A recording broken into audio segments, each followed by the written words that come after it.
Hello and welcome everybody. I think now's a good time to get started, and I'm sure a few more might trickle in as I introduce. But I'll begin with everybody's favourite part, the housekeeping.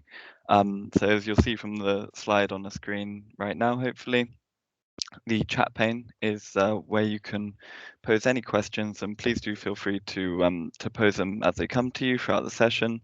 And at the end of the presentation, we'll have chance to go through as many of them as possible in the Q&A. And at that point, you'll also be more than welcome to use the hand raise feature and use that to come and voice your questions in person as well.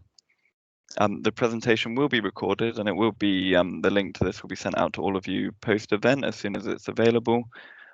But for this reason, if we could ask you to switch your camera off, just because otherwise that will come up on the recording, and it might also serve as a distraction to other attendees for the session itself. And of course, it goes without saying that if you could please mute yourselves and your microphones during the presentation for very much the same reason. Now, my colleague Sean has already posted in the chat, and will post again shortly, the link to the CPD log where you can track your progress through our CPD program, as well as the attendance form just to mark that you've attended this particular event. So with all that housekeeping out of the way, it's my pleasure to introduce today's speaker, Gareth Edwards, who may already be familiar to some of you. He presented last December on designing effective governance models, and that was a very popular CPD session that we ran. So I dare say some of you may be back to hear more from Gareth today on the back of that session. Now, Gareth is the head of digital at the University of Greenwich. He's an experienced digital and policy strategist with a technology leadership background in publishing and law tech. Interestingly, he's also an award-winning writer on the subject of technology and governance, and was also the former transport lead for Rory Stewart's 2020 London Mayoral campaign. So without further ado, I'll hand over to Gareth. Gareth, thank you so much for joining us today. No problem. Let me fire up the screen share, and let's make sure everything's working. Yeah. So let me fire this up. So hopefully now everyone should hopefully be seeing my presentation. Yeah, that's fine. So yes, without further ado, I will advance. So again, just to build on that, yes, you've heard most of this already. I am the head of external digital at the University of Greenwich. That generally means that if you're looking at something from the outside, it is probably something that I am in some way responsible for running or not running if it's not working. And yes, my background is in policy management and governance, and I've been lucky enough to work really in kind of web tech and digital tech really since it began. So I've now just cropped over 40. So I am a grandfather in the field, which is really scary. That's allowed me to kind of create and lead tech teams in various different business cultures. And a lot of what I'm going to talk about today is actually the interesting thing is where those worlds overlap. So there are lots of things that tech can teach the world about how we approach problems, but there are also things that we need to take from other worlds as well. I'm an author and occasionally winning ordering on policy leadership, politics and transport. And I'm a military and technology historian. And again, if any of you were here for my one on governance, you'll know that what I try and do is draw examples from outside where we can to look at some of the problems we face. And there's a few in here as well that follow a similar vein.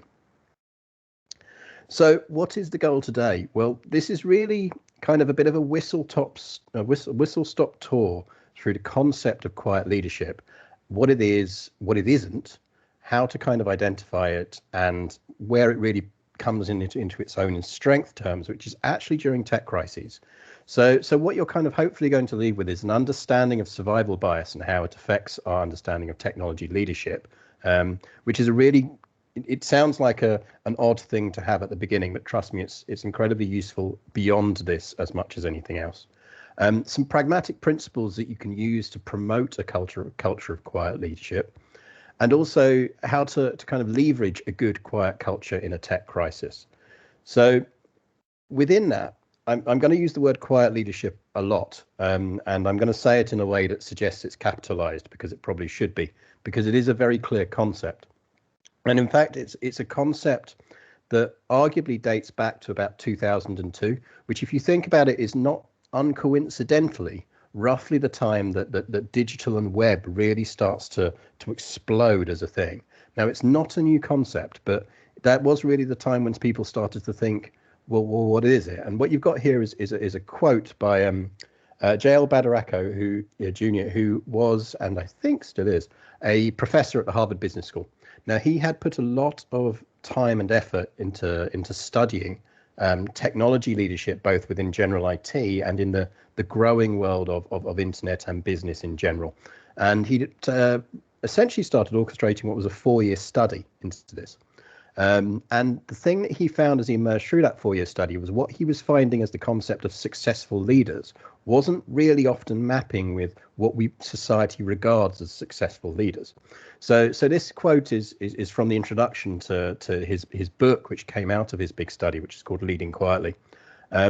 And the subtitle is An Unorthodox Guide to Doing the Right Thing, which I think is very useful. And the quote is that I have observed that the most effective leaders are rarely public heroes. These men and women aren't high-profile champions of causes and don't want to be. They don't spearhead ethical crusades. They move patiently, carefully, and incrementally.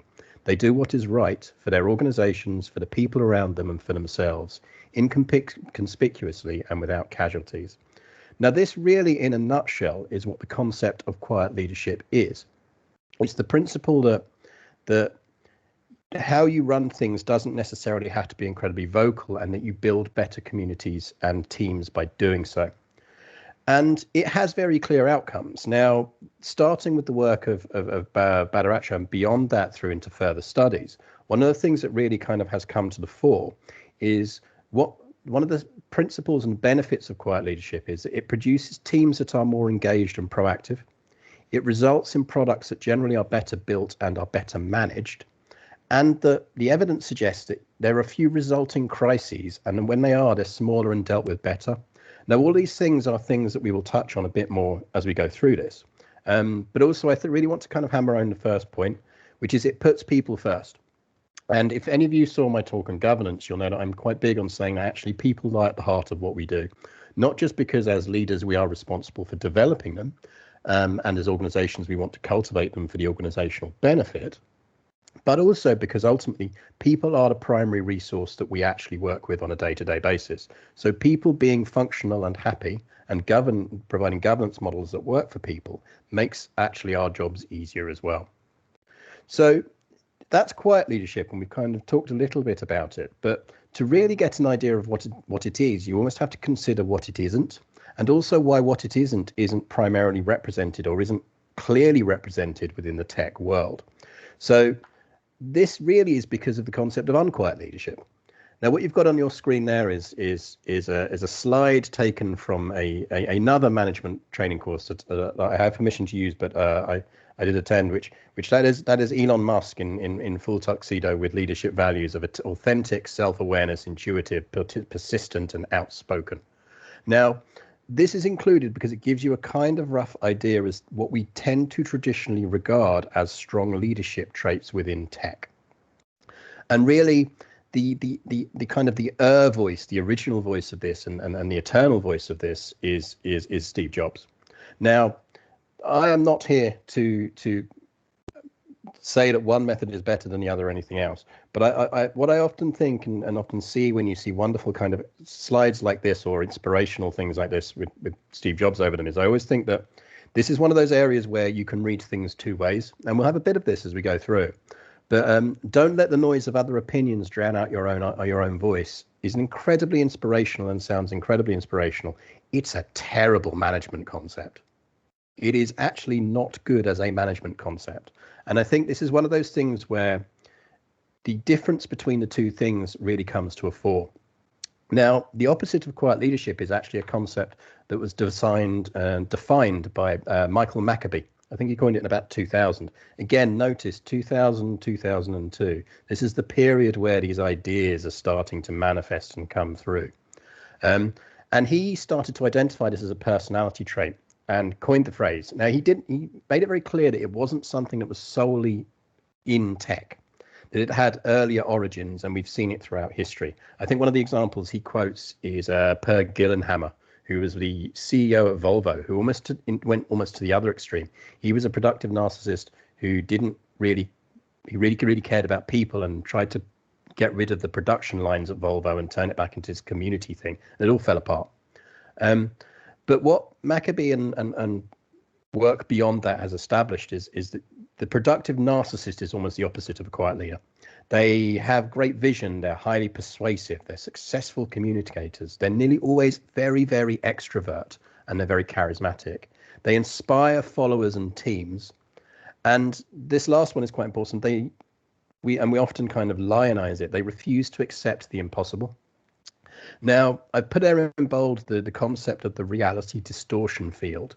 Now, this is actually a term that was coined by Bud Tribble, who was one of the managers at Apple in the very kind of early days, so 1982, when they were starting to build and design the original Mac. And it was what he coined for Steve Jobs' ability to essentially give you any deadline at all, or any role or any job or anything, any decision, and make it sound reasonable. He claimed that when you were in the presence of Steve Jobs, this reality distortion field would kick in. And he described this to Andy Hertzfeld, who was the co-creator of the original Mac, who just didn't believe that it was a thing. But Andy wrote about kind of his first experience of meeting Steve Jobs later, after he'd been warned by Bud to watch out for this effect. And this is what he said. He said, "I thought Bud was surely exaggerating until I observed Steve in action over the next few weeks. The reality distortion field was a confounding melange of a charismatic rhetorical behavioral style, an indomitable will, and an eagerness to bend any fact to fit the purpose at hand. If one line of argument failed to persuade, he would deftly switch to another.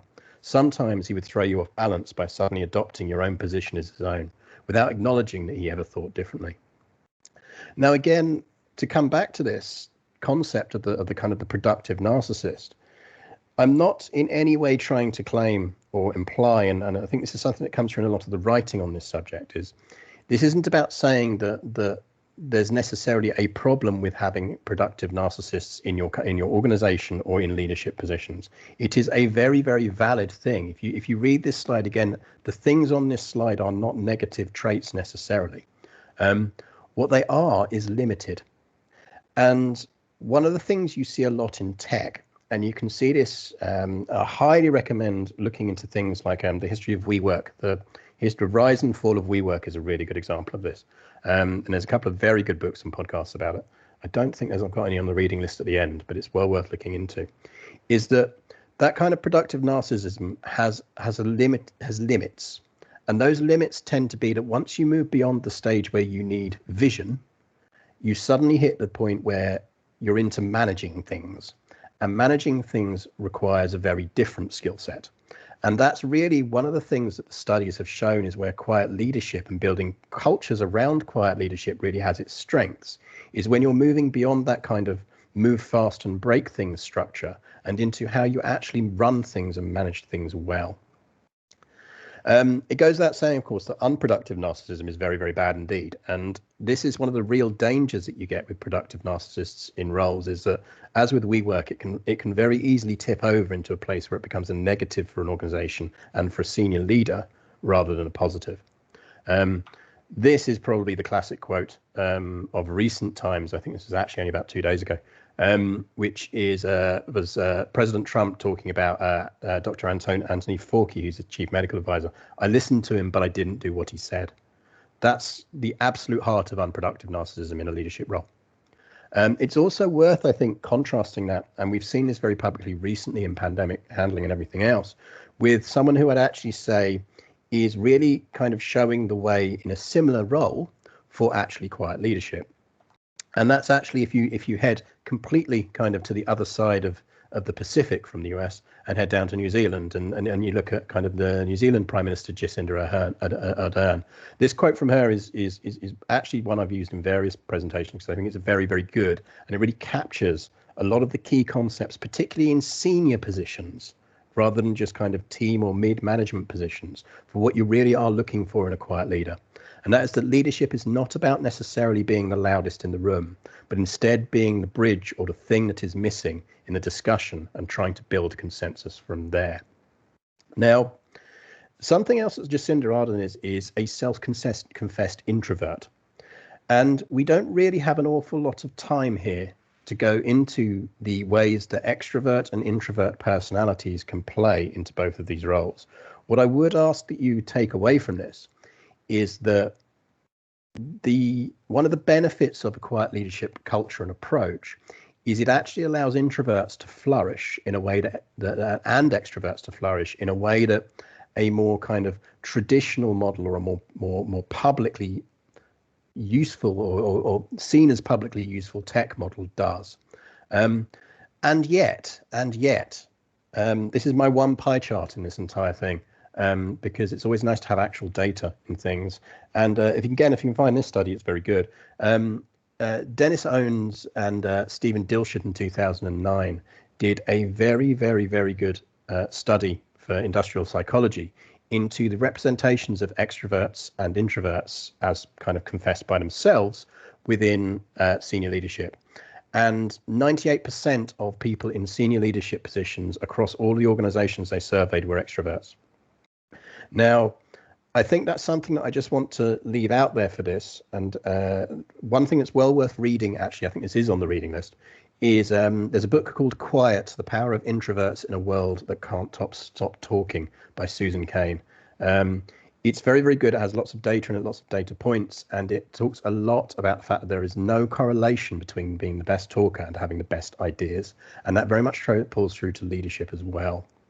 Now, when we kind of opened this, I talked a lot about a concept called survival bias. And I said that one of the things I was going to try and do here was help put survival bias in context of tech and in tech leadership in particular. This is survival bias. One of the things you can look at here and say, well, if all of those kind of, the productive narcissists of the world weren't great, then why are they so desperately overrepresented in this pie chart? And the actual reason for that, and something that we always have to hold at heart, is something called survival bias. Now, survival bias really came out of the work of this gentleman, who is Abraham Vold. He was born in 1902, died in a plane crash in India, I think, in 1950.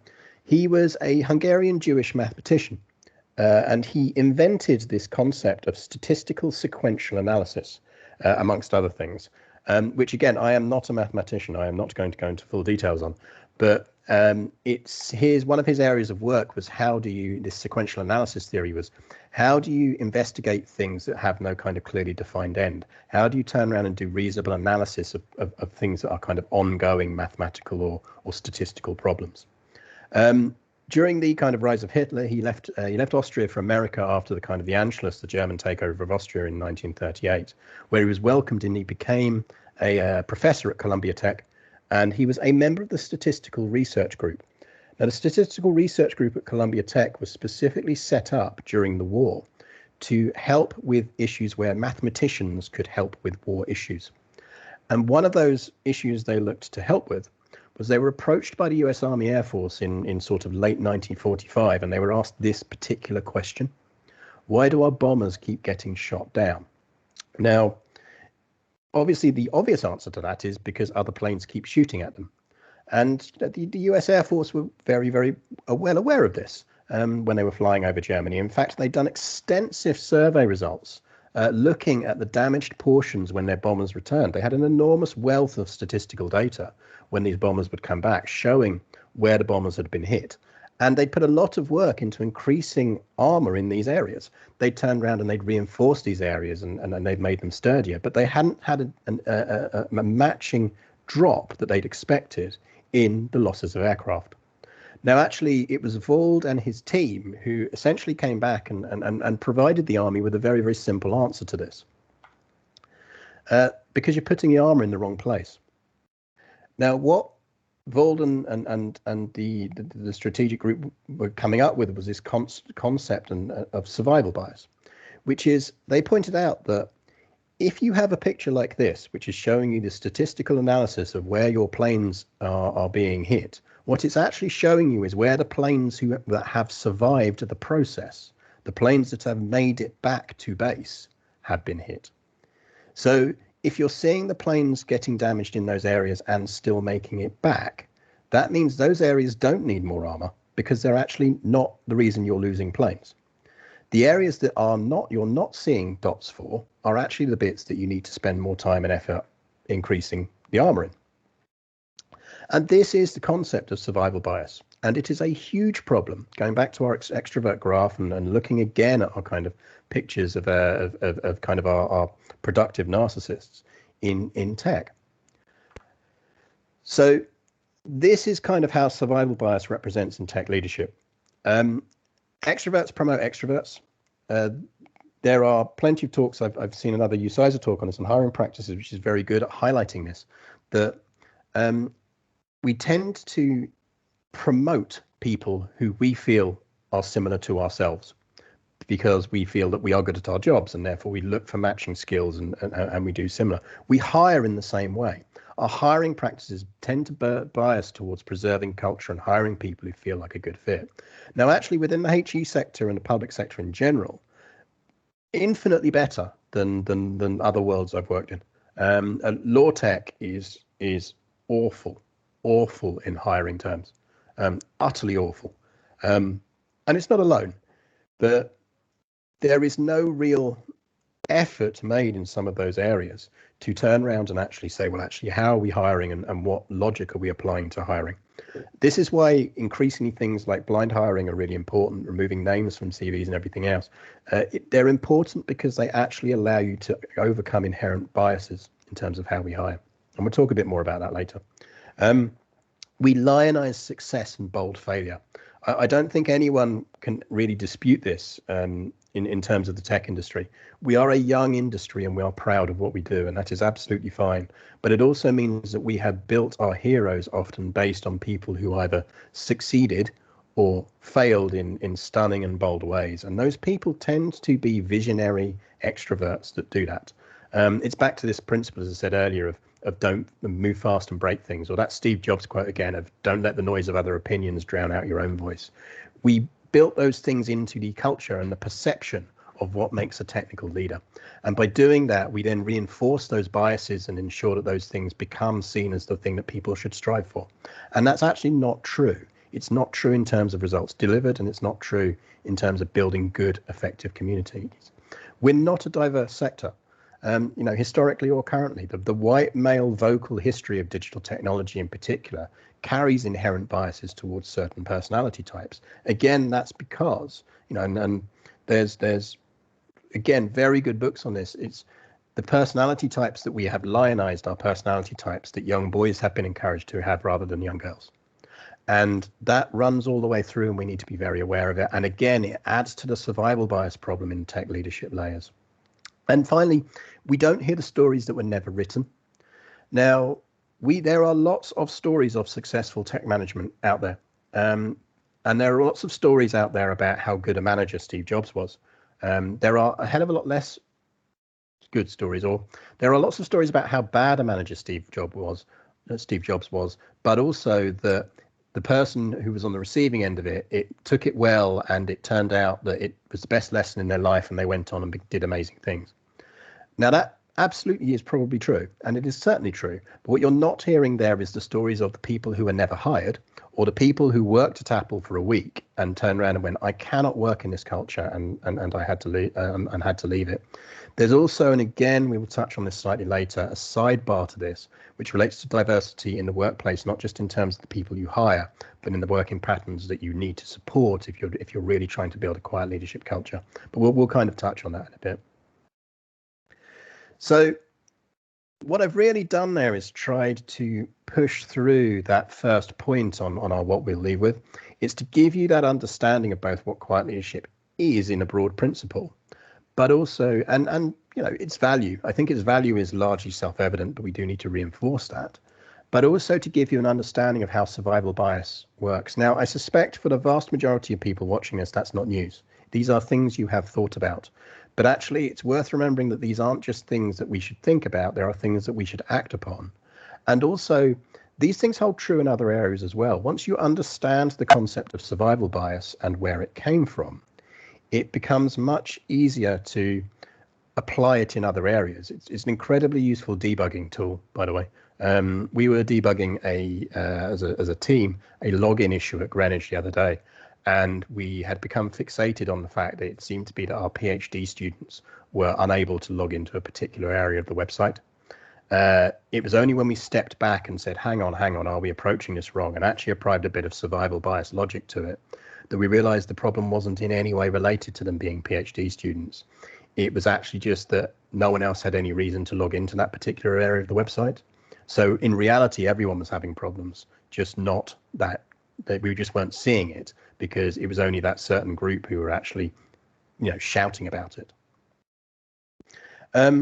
So let's move on and start to look a bit at the kind of pragmatic principles that we can use to promote that kind of culture of quiet leadership, because it is not natural to a lot of technology teams or groups. One of the things I often find when I go into companies is there's a sort of curve that kicks in where a new startup exists or a new team is created internally or whatever else, and it has that kind of visionary tech leadership culture early on, and it works and it's brilliant up until the point where actually it's back to managing things on an ongoing basis or keeping things going, and suddenly that's the point where the culture needs to flip, but the culture is too ingrained, and you have to then work out how you gently walk back that kind of, I'd probably describe as kind of Silicon Valley broness, how you walk that back and turn it into an actual effective culture for developing and designing going forward. So these really are your kind of core principles that kind of take away. If there's one slide to kind of stick on a wall somewhere and go, these are the things I should always be trying to do, then these are the things that I come back to. So we'll talk through all of these individually in some way, but I'm in more detail, but I just want to kind of read through the list so you've got them in your mind. Recognize that management is a skill, not a reward. Look for the leaders that already exist and nourish them. And this is quite a critical one and one that people often miss. Encourage proactive, not performative engagement. This will introduce you to the concept of biscuit meetings and how to avoid them. Create space for graceful failure. Encourage people, and it does include yourself, to recognize the limits of your knowledge and create diverse and inclusive teams. Now, let's start by looking at the first two on those lists, as they're actually pretty much, well, very heavily related to each other. So one of the key things to take away is praise models exist. Now, we have a tendency culturally, again, both within tech and society, to assume that everyone likes praise the same way. Now, what I mean by praise here is if someone has done something well, then we assume that they want to be rewarded in the same way that we would want to be rewarded, or that they want to have their achievements broadcast to the world or to their team or to their group. This isn't true. I don't have time to kind of go into it here, but just have a hunt around online, have a bit of Google. There's some very good.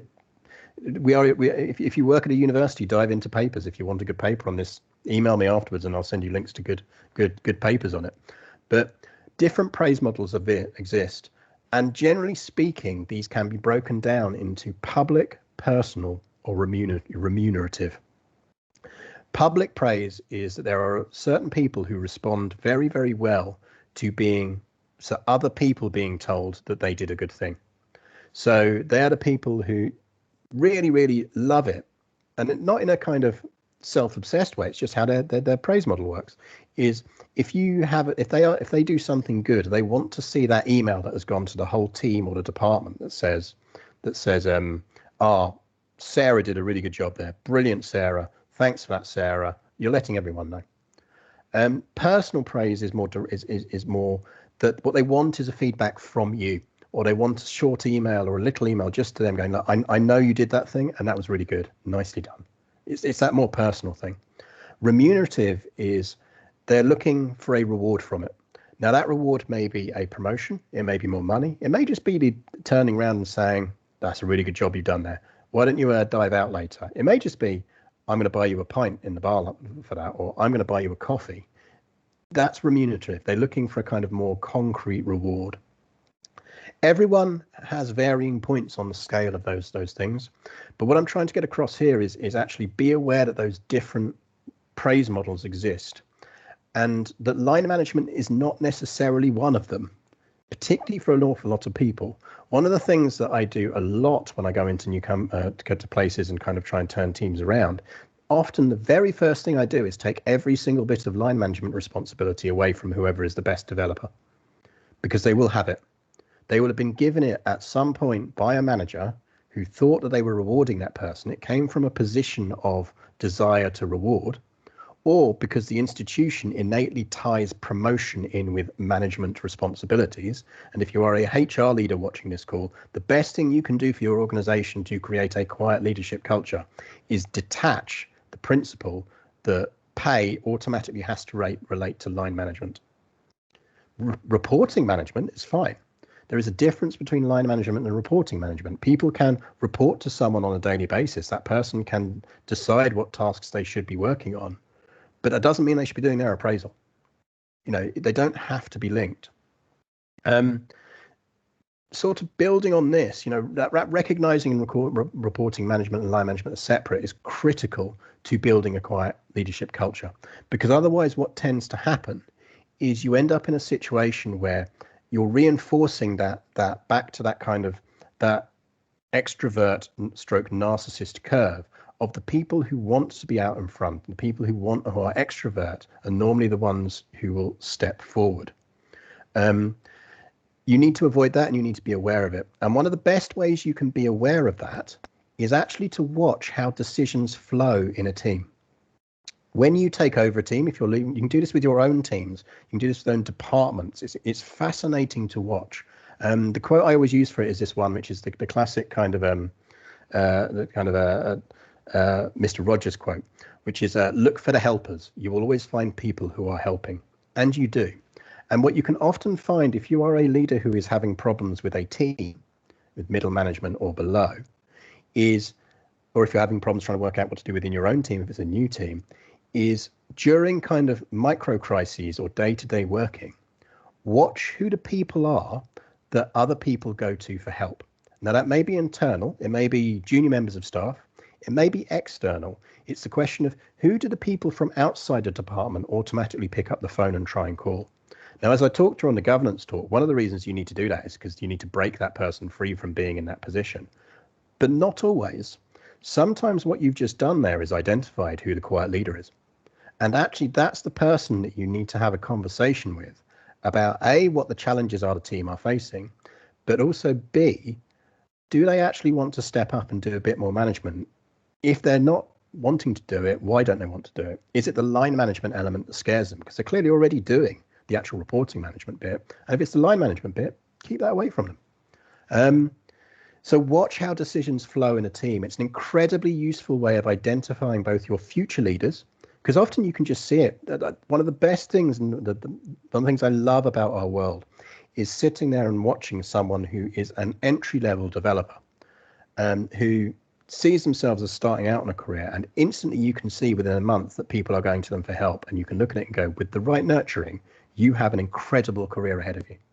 And those are the things that quiet leadership is about watching for and encouraging, not just for the benefit of the person and yourself, but it's the organization's benefit. That's a future leader you're building. Similarly, explain why you are making decisions. There's no value in hiding that process from a team. Management is not a mystery art. It's often presented as a kind of mystery art from the sort of the productive narcissist perspective, because that relies on the idea that management is an innate skill. Management is something that can be taught. And actually, you need to share your experience with people to bring that through. The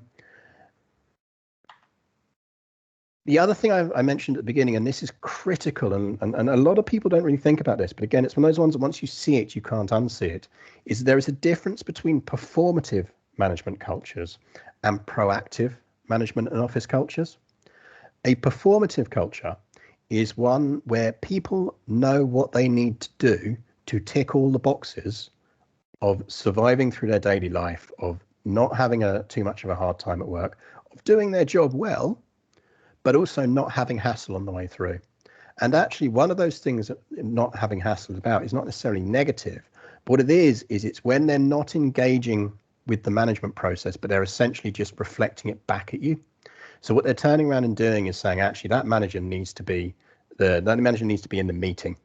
You know, they want me to go to a meeting. I'll go to the meeting, and I don't want that awkward silence at the end, so I'll answer questions. Now, what you often find in performative cultures is you can identify them because meetings are often longer than necessary and they lack engagement. So if you get a long meeting that's going on and you find that you are the only one who is doing the talking, and then you get to the end Q&A session and there's a couple of people who ask really obvious questions, and then everyone just nods and you all go away. That's a performative culture. It's about the ceremony of having the meeting, not actually yielding results. The same happens with excessive email chains. You get the CC lists. Everyone's sitting on the CC list. Everyone else wants everyone else to make a decision. Same thing.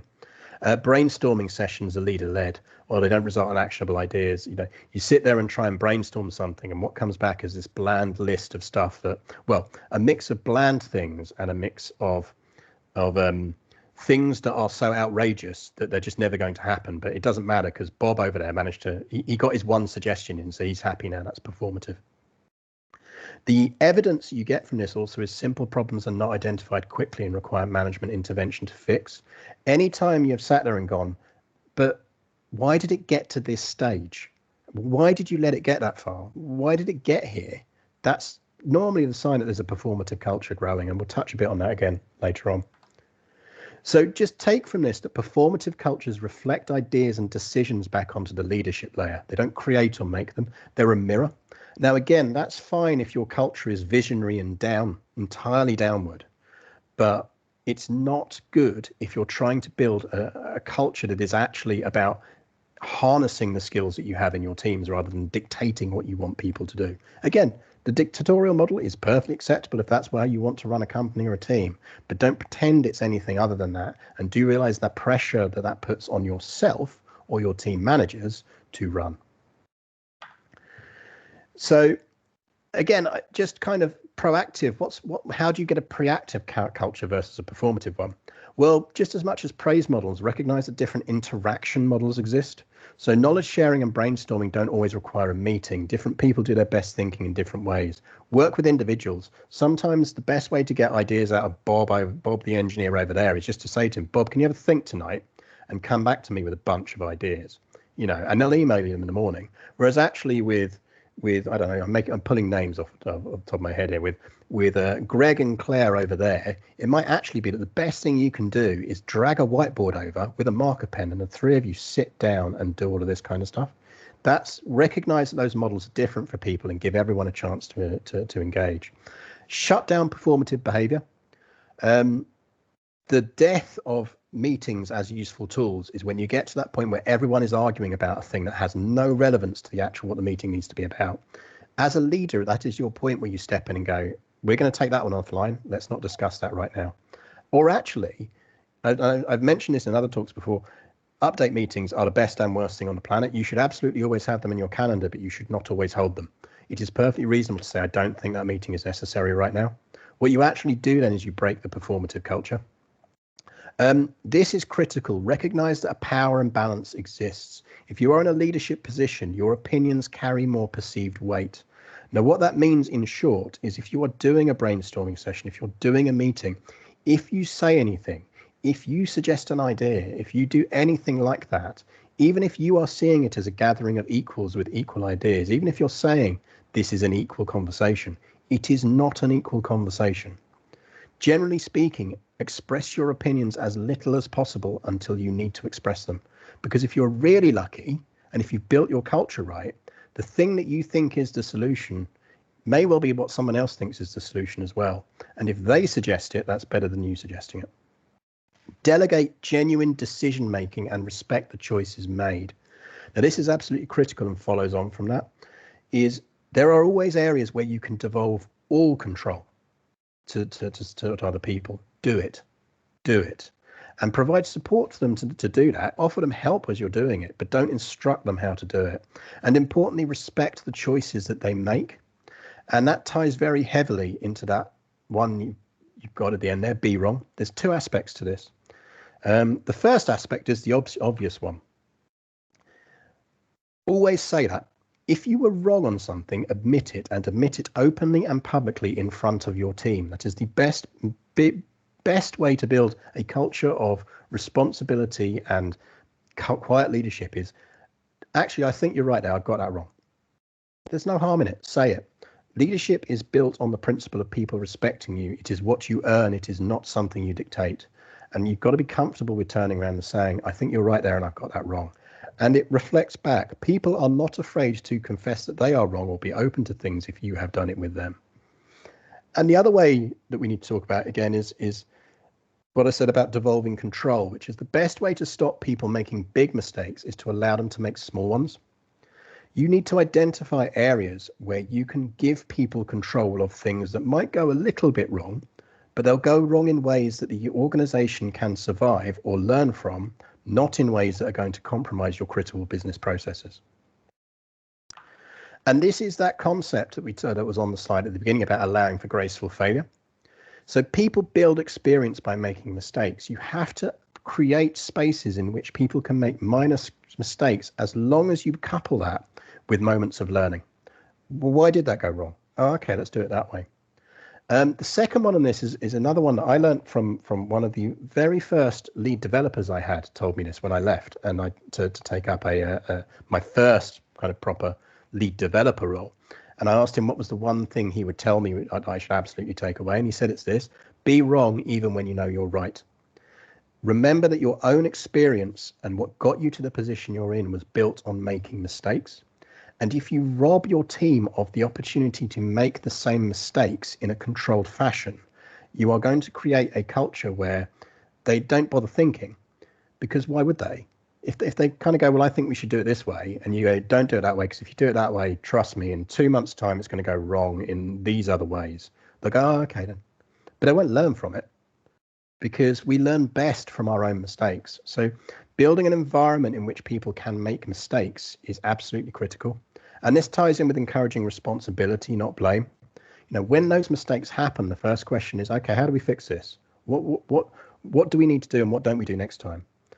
And not whose fault is it. The corollary of that is also that if you knew something was going to go wrong, but you worked out how to let that mistake happen anyway, don't tell them afterwards. The worst thing you can do is go, yeah, I kind of knew that was going to go wrong, but I thought it was important to let you make the mistake. Because they go, well, what'd you do that for? You just made me make a mistake.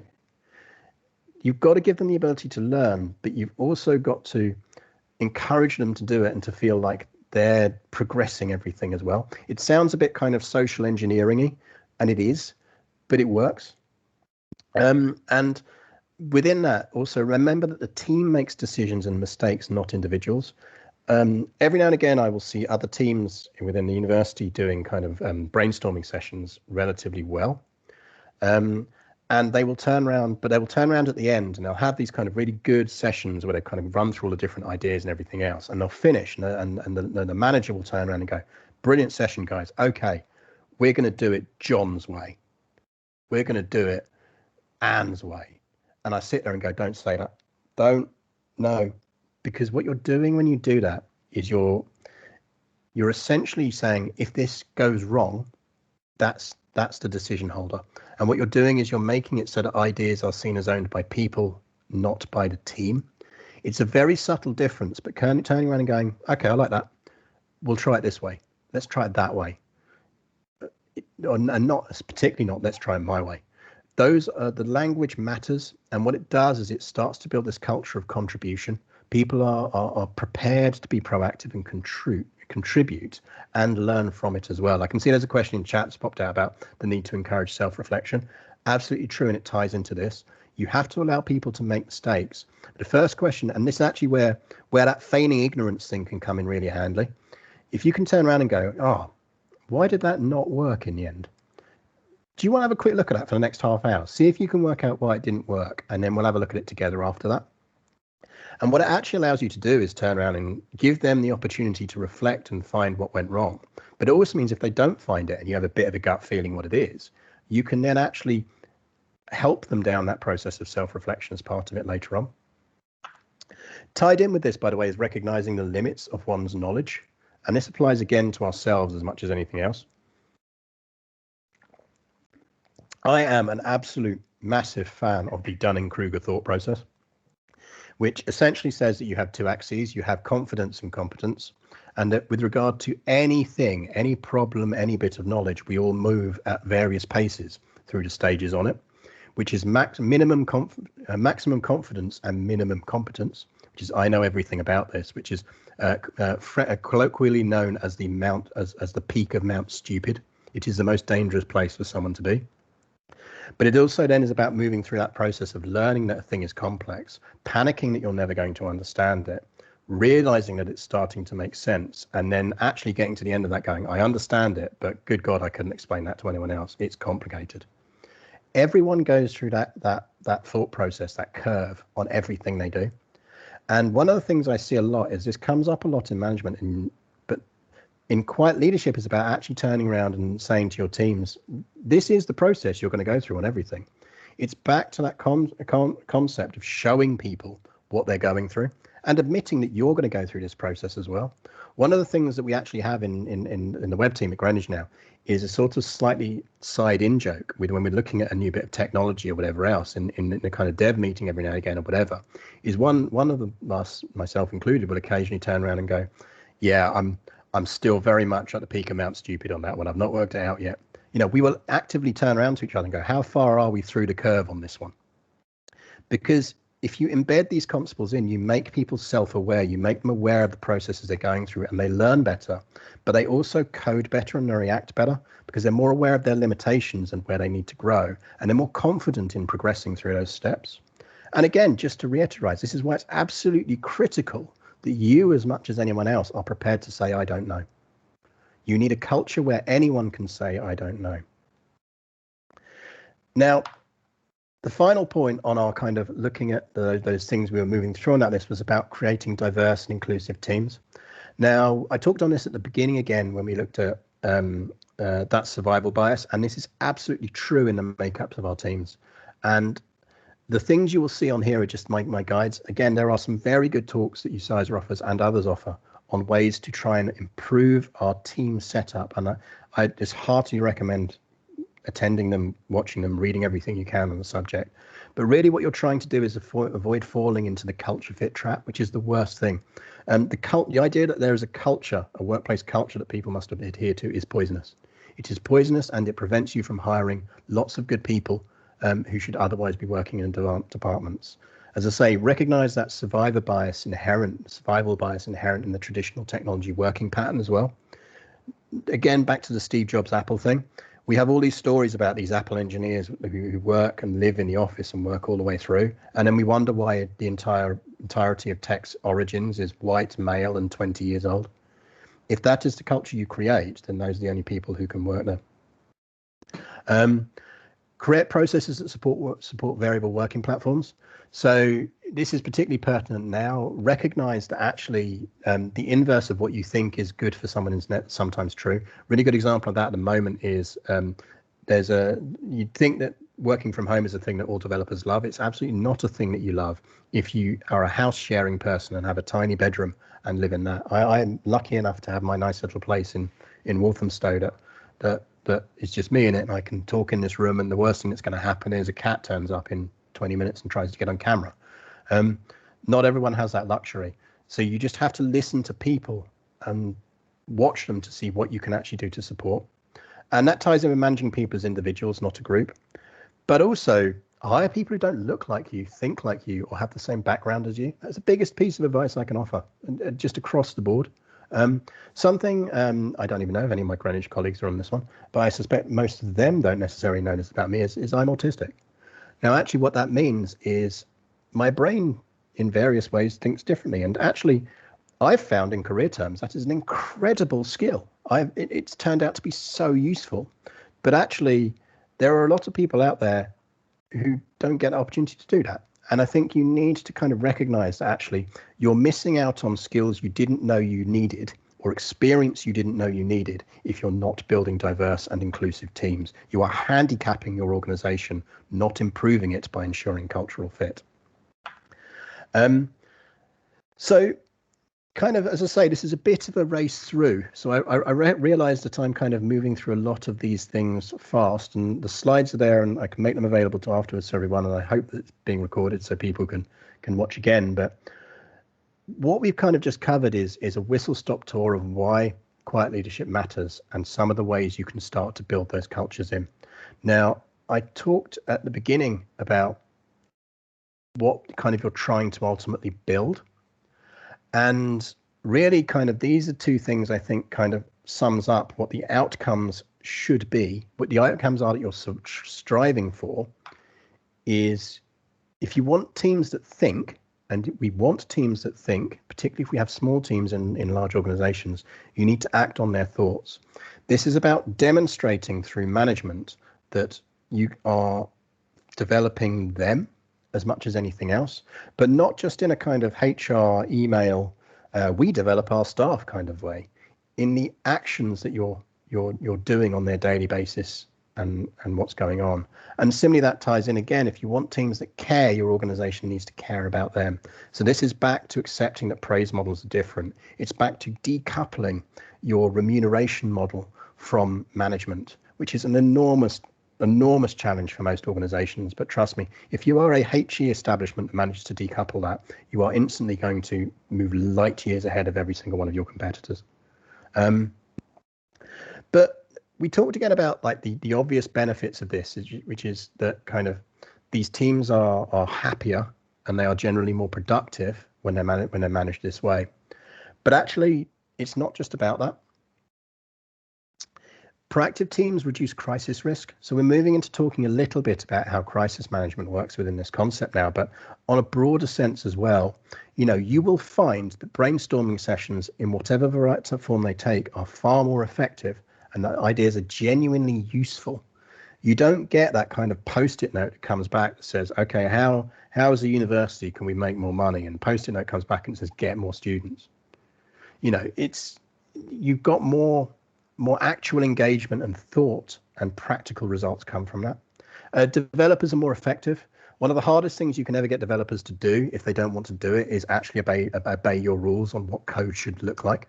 I always say that one of the key signs that you actually have an effective quiet leadership model in place is to look at if the code if your source code on things like your website and everything else is actually properly tabbed. Because that's the thing that people just stop doing. Like if it's performative, they're getting the code out there, they're doing whatever. If it's proactive, they'll take those little steps extra because they'll trust you when you say that it's better, and it's better to do that. And that similarly applies to the development of better micro solutions. So micro solutions is a concept, I think actually it was Microsoft who first started calling it this, in their big study they did on how developers develop, which is we tend to think of problem solving and development as kind of in epic terms, to use a Jira term, in giant tasks. So it's, there's this big problem that needs solving, there's this big problem. 90% of problems are actually a series of micro solutions on a day-to-day basis. And you get better micro solutions if people are thinking about what is going to happen with this code if it goes wrong. You can see it's the difference between thinking the next person is going to really struggle to manage this, or going, I just need to get this out the door. And you see that in a difference between proactive and performative cultures, workplace cultures. Critically, early warning signs are spotted and reacted to faster. So team members are more alert to potential risks outside their immediate responsibility. They flag quicker and they step in. And we'll explore a little bit of that in a minute. But more critically, as we move into this why this matters and how it helps, performative risk management is avoided. Again, if you saw my talk on governance, this is one of the biggest problems most organizations face, which is you can see it with data breaches, you can see it with everything. Most instances you get where a critical risk happens in an organization, it could have been stopped at various points. In aircraft design, this is called the Swiss cheese model. What you need is lots of layers with holes into your Swiss cheese, so you kind of rotate them around, and the idea is nothing should be able to fall all the way through. And occasionally something does, and that's a major crisis. Performative risk management really does up the chances of something falling through. A really good example of that was the Challenger disaster on the 28th of January 1986. Again, you'll recognize these slides if you've done my governance. They pop up in pretty much every talk I talk about because they're so useful. The Challenger exploded, space shuttle exploded, killing still 7 astronauts on board. And it did this because the rubber O-rings that kind of went between the fuel boosters had frozen effectively. They were not designed to function at the temperature that happened to be on the stand that day. Now, this was a problem that should have been caught and wasn't. NASA had all these different kind of risk management strategies in place. Now, actually, there's an incredibly good book. It's on the reading list for this, called The Challenger Launch Decision by Diane Vaughan. She goes into exhaustive investigation as to how this happened. And this is her account of what happened when the people who were on the kind of the ground level management realized what was about to happen, the people who made those O-rings. So Marshall managers at Cape began challenging Thiokol engineers' interpretation of the data. Malloy, the senior manager, stated that since no launch criteria had ever been set for booster joint temperature, what Thiokol was proposing was to create a new launch commit criteria on the eve of a launch. Now you can feel the performative management creeping through in this. Malloy then exclaimed, "My God, Thiokol, when do you want me to launch? Next April?" They then pushed it back onto Thiokol, the makers of the O-rings, and said, "No, we need to launch. That's our next performative step." After some discussion, Thiokol's senior vice president, Jerry Mason, said, "We have to make a management decision, thus excluding Thiokol engineers from the decision making." 3 voted in favor of launch. Lund, Thiokol's chief of engineers, hesitated. Mason asked him to take off his engineering hat and put on his management hat. Lund voted with the rest. That was a performative management hat, not a proactive management hat. And a lot of risks that will happen in organizations because of that. It is essentially, in a nutshell, it is that. It is the classic, it wasn't my problem. So how do you leverage, assuming you've got one, a good, quiet leadership culture to manage effectively through crises? Well, we talked a few slides back about how actually, if you've got a quiet leadership culture in place, your teams are better set up to deal with problems because they are more proactive. They are prepared to think, they make these choices. So really, how you maximize and get the benefit of that when you do get a crisis is by doing these 4 things, which is to assign clear and simple roles, to monitor and support but not interfere, which if you think about it is really just that kind of progression of what you were doing on a day-to-day basis, to manage outwards, and most critically of all, to don't panic. I'm actually going to tackle this one first. Again, in the spirit of looking at memes and things differently. This obviously is a very famous kind of image that does the rounds of, you know, the dog in the fire with "this is fine" over it in text, and it's brilliant. It's one of my favorites. It works for everything. But again, as with the Steve Jobs quote, you can look on it a very different way. If you are in a crisis and you are the quiet leader in charge of that team, that's how you want to be. Don't panic. Pressure and fear are things that come from panic. Both are actually reasonable resources to use in managing through a crisis. The trick as a manager is knowing when to apply them, when to say, "Lads, I appreciate you having a bit of an argument about whether this problem occurred because the server was running on this version of Linux or that version of Linux, but actually I really just need it to work now. Can you actually fix it, and then we'll debrief later?" You know, people are waiting for us. When to apply pressure is an important skill, but the best thing you can do is to continue quietly leading during the crisis. That actually genuinely means don't raise your voice. Be calm, be firm, be kind of strident, be serious, but don't be emotive. Don't come across too emotively. You know, inside, that can be you. That can absolutely be you. You can kind of quietly close the door on the development room and then run around the campus or your office screaming, as long as they can't hear you in the room. When you come back to the room, you're that again. Now, just kind of like, as I like kind of heading to external examples here, I'm gonna introduce you, as we talk through some of these other bits, to this lovely little ship, which is the HMS Endurance, pictured in 2007.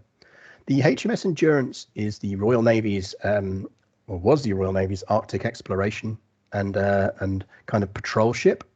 So its job was really to patrol off the coast of the Falklands, off Argentina, to assist with scientific missions in Antarctica and everything else. So this ship had to operate, and operated all year round, in the harshest environment, naval environment known to kind of man and women, man to humanity.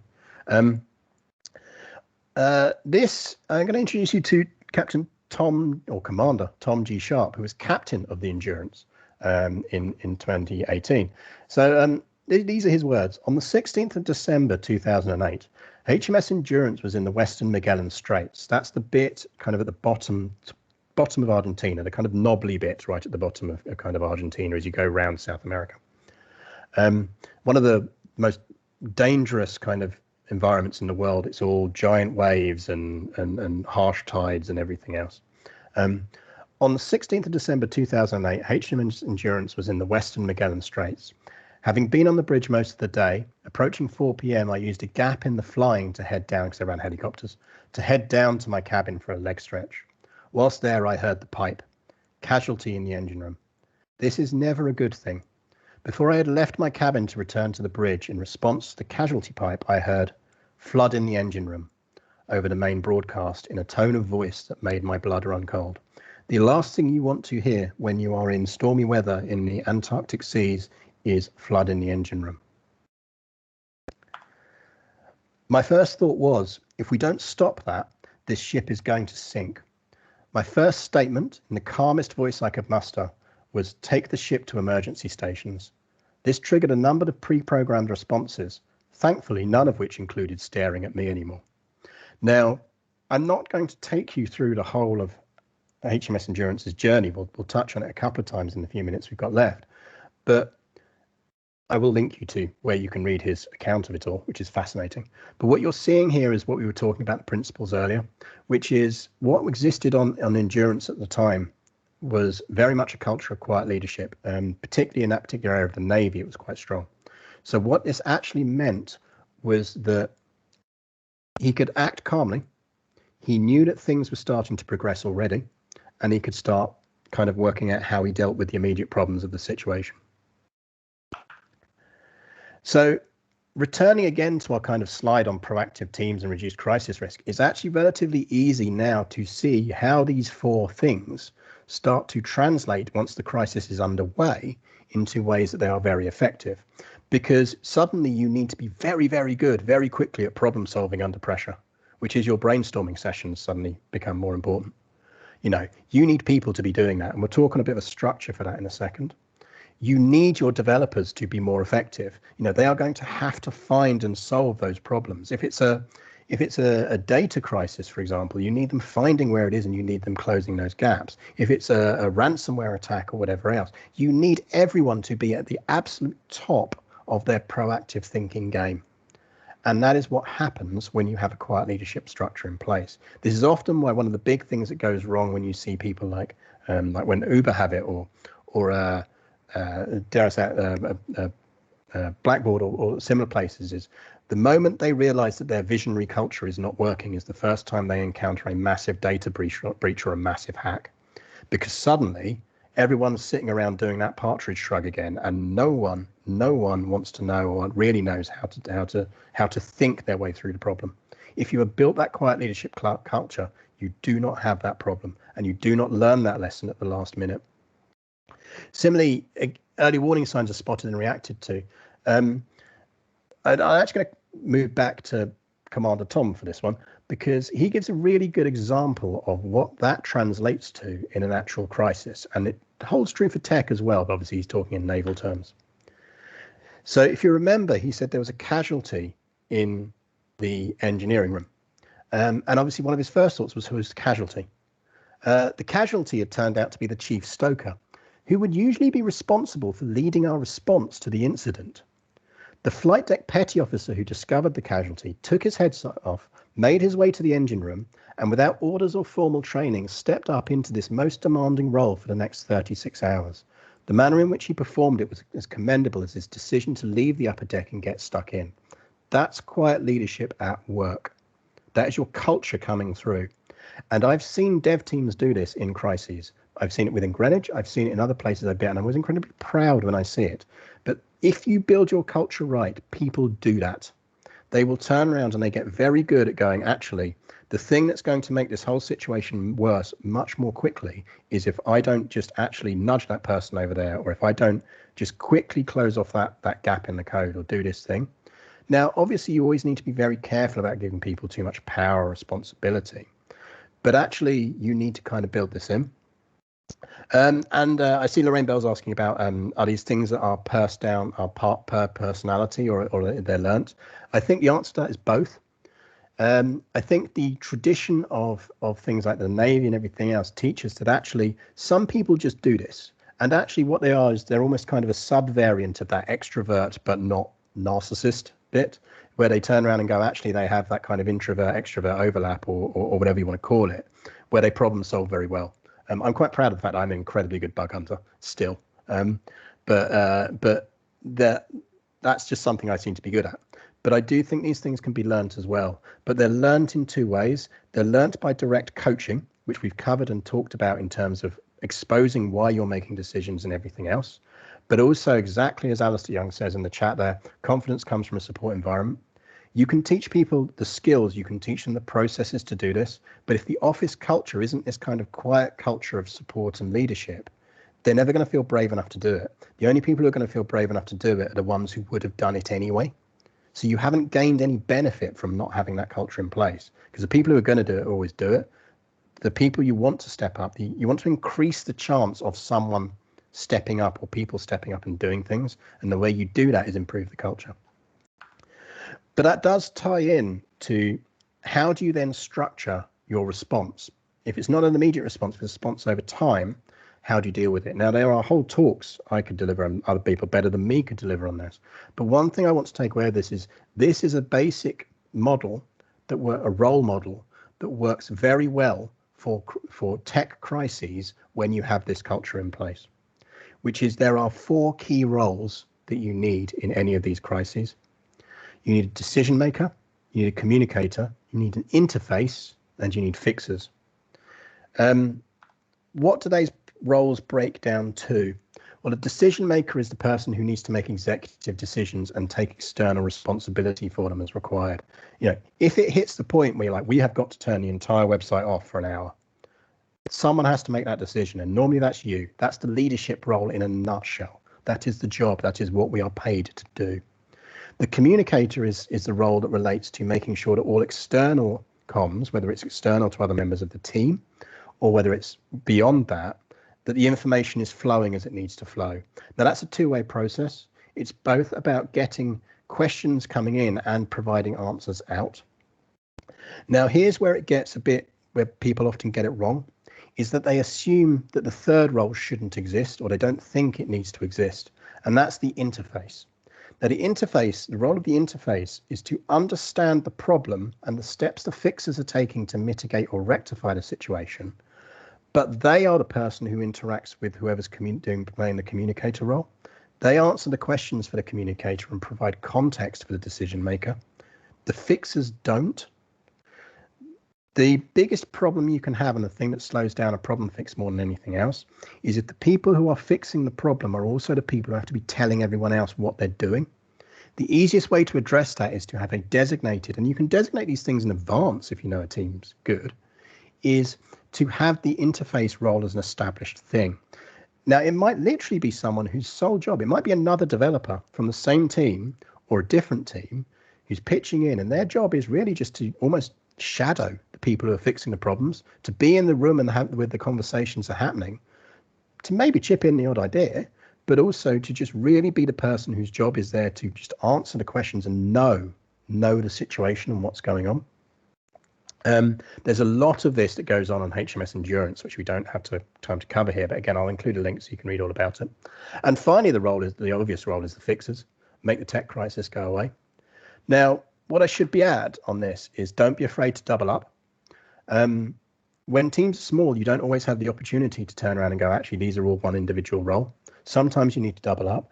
If you're in small team things, and when we've handled it at Greenwich, we do this structure and approach, by the way, for when we're rolling out big systems, because it works really well as a system rollout setup as well. Because if you have problems with the rollout, suddenly it's a crisis. So you might as well go into the system rollout using the same structure and the same approach.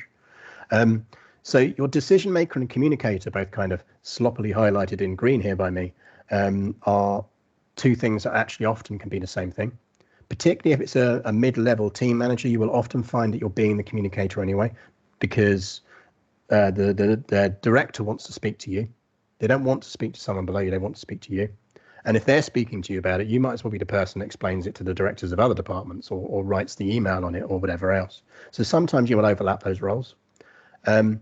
Often you may well decide that one of the people fixing is also the interface. So the interface and the fixer might be the same roles. Generally speaking, I'd tend to say try not to have the communicator and the interface the same person. It works, but not as well. Because if you think about it, if they've got to keep going away to communicate with people, they're not really watching what's going on in the fixed terms.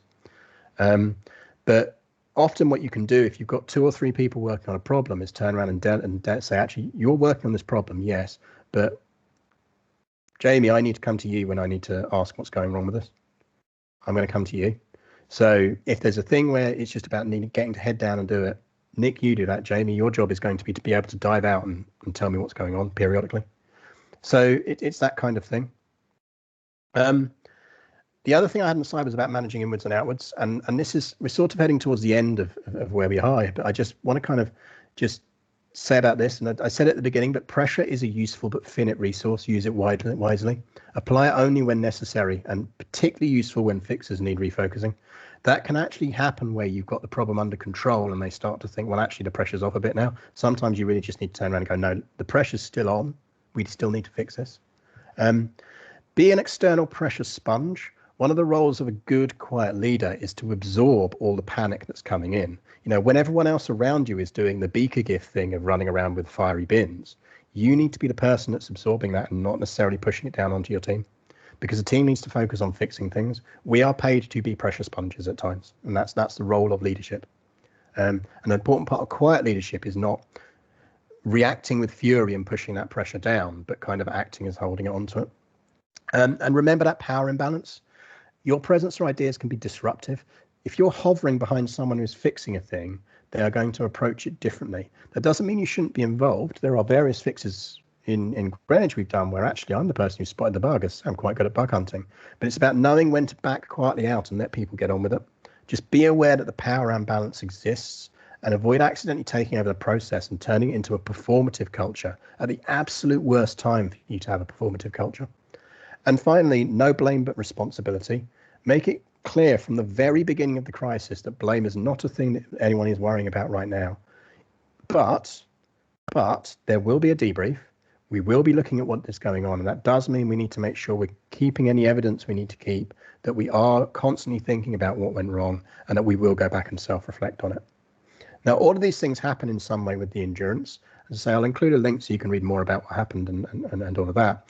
But I just want to kind of almost leave you with that story of what happened at the end, which is after lots of attempts to not sink and managing to moor themselves with their anchor and recover and do everything else and get rescued.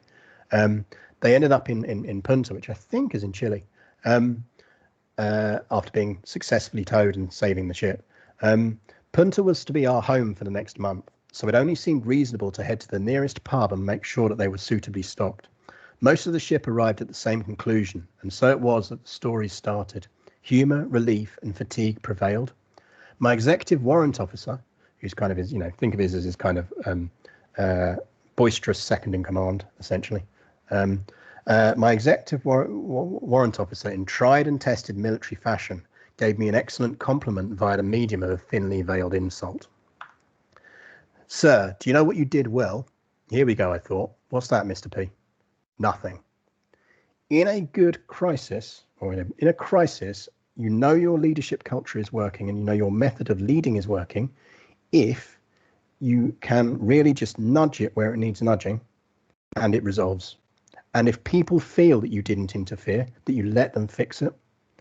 And again, I just want to kind of emphasize that again, that this is why quiet leadership succeeds and why it's often a better long-term solution to where and how you need to manage and build teams than that kind of very vocal thought leadership approach. Again, that has its place, but don't regard that as the definitive way to manage within organizations going forward. Quiet leadership succeeds because it produces teams that are more engaged and productive. It produces products that are better built and managed. It creates less crises. Those that do occur are caught quicker and they're dealt with better. And it puts people first, and that just works for everyone. And again, because I like to lead these things with kind of quotes and stuff like that. I got a few more lined up for you here, this is Albert Schweitzer, who was the Nobel Peace Prize recipient in 1952. He had worked his entire life building hospitals for lepers and disadvantaged groups in Central Africa. And he said this as part of of taking his award: of all the will toward the ideal in mankind, only a small part can manifest itself in public action. All the rest of this force must be content with small and obscure deeds. The sum of these, however, is 1,000 times stronger than the acts of those who receive public recognition. The latter, compared to the former, are like the foam on the waves of a deep ocean.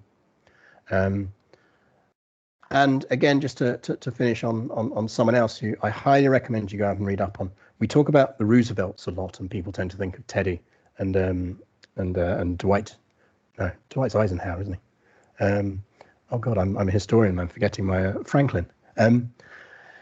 But actually, one of the most successful of the Roosevelts was Franklin Roosevelt's wife, who revolutionized the role of the First Lady in America, and she did it through a very incredible piece of ongoing quiet leadership, which ultimately led with her being the powering force behind the creation of the Universal Declaration of Human Rights. And I always like this quote from her, because I think actually if you compare it to that Steve Jobs quote earlier, I think it's the exact opposite. Have convictions, be friendly, work as hard as they do. I don't think you can get a better summary of quiet leadership and what it should be like and how your behavior should be like as a leader than that. So again, just that refresher, just to finish on, recognize that management is a skill, not a reward. Look for the leaders that already exist and nourish them. Encourage proactive, not performative engagement. Create space for graceful failure. Encourage people, yourself included, to recognize the limits of their knowledge. And I cannot stress this enough, create diverse and inclusive teams. And as I say, because I'm that guy and I'm a historian at heart, there is a nice reading list if you are interested in reading around these kind of things. Those are books or articles that I highly recommend. This slide, I'll kind of, let's say the slideshow's there. I'll make sure if people want these lists, they can get these lists. I'm sure you guys will share it. But that is really me. That's quiet leadership in a frantic hour and 15 nutshell. Thank you so much, Gareth. That really was a fascinating session, and judging by all the applause I'm seeing come up on the screen, I can see a lot of people agree with me there, and some very lovely comments just starting to come through in the chat as well. So yeah, really, really excellent, really fascinating, and loads of brilliant examples from history and your own experience at Greenwich that I think has made this a really well-informed CPD session. So yeah, thank you ever so much. Now is, of course, the time for questions. If anyone has any, feel free to post them in the chat, or indeed raise your hand, virtually raise your hand, and you'll be more than welcome to come on screen and share your thoughts and your questions for Gareth with us. I've got one, Gareth, that I might jump in before people get a chance to, which is you mentioned Jacinda Ardern as a brilliant example in international politics of what a quiet leader looks like. I was wondered if you have anyone from our own closer to home domestic politics that inspires you and that you find is a really good example of quiet leadership, and if not contemporary, perhaps in the last few decades. It's a tricky one. I mean, one thing I would always say is that as it's always a pertinent thing, everyone talks about greatest prime ministers, and actually the greatest prime minister this country had from a quiet leadership perspective is actually Clement Attlee, who was the prime minister in sort of post-war. Attlee essentially saw us through the foundation of the welfare state and the kind of the post-war thing in Europe. And I think it's very interesting when you compare in Churchill moving to Attlee is the classic example of Britain getting very lucky and having two leaders who are absolutely the right people for the right jobs at the right time. So you have Churchill, who is very much a productive narcissist, moving straight off of that into Attlee, who is the absolute master of quiet leadership.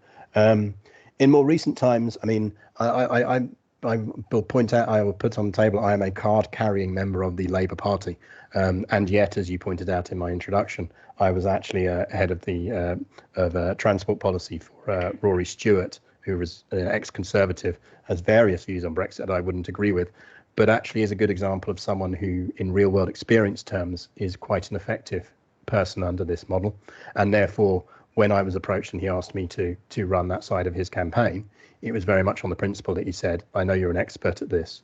I trust you to turn around and actually deliver what I need to do. Therefore, do it. So let me move this slide back to the book one for the person who's asking. So I think that's a reasonable example. So those people are out there.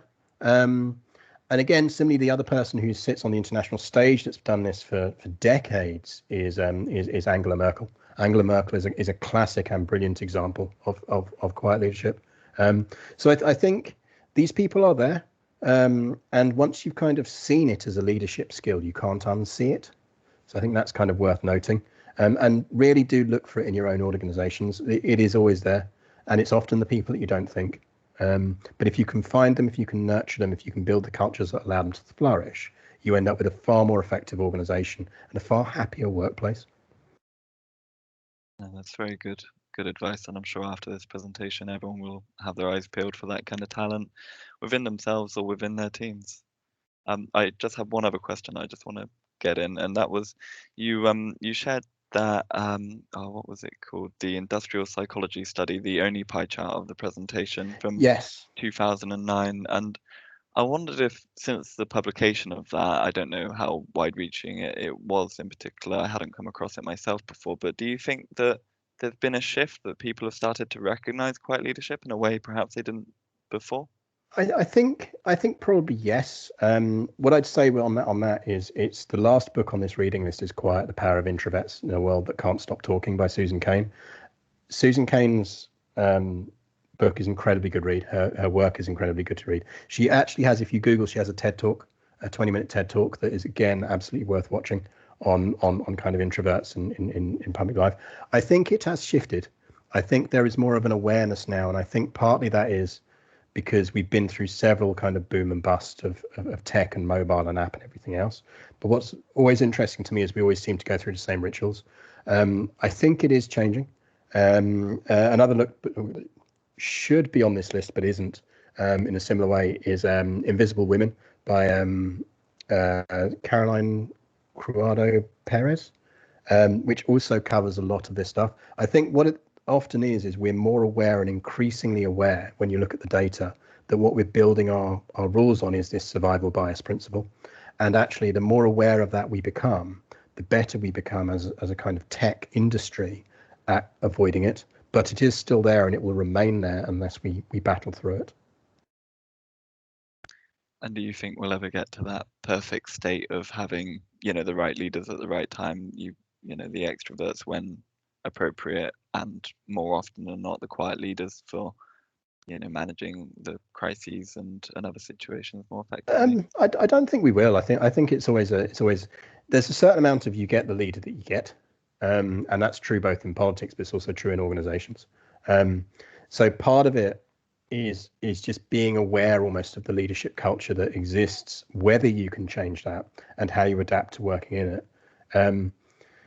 Any views on the potential downsides of quiet leadership? Now I can see chat. I can see that one's popped in. Yes. I think some of the downsides of it is you need people who are receptive to it. Now, my experience has been that most people within organizations are receptive to it.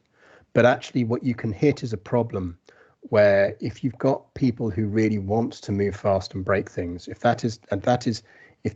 they feel that kind of vocal extrovert side of things is what gets the best out of them, they can struggle to work sometimes under this model.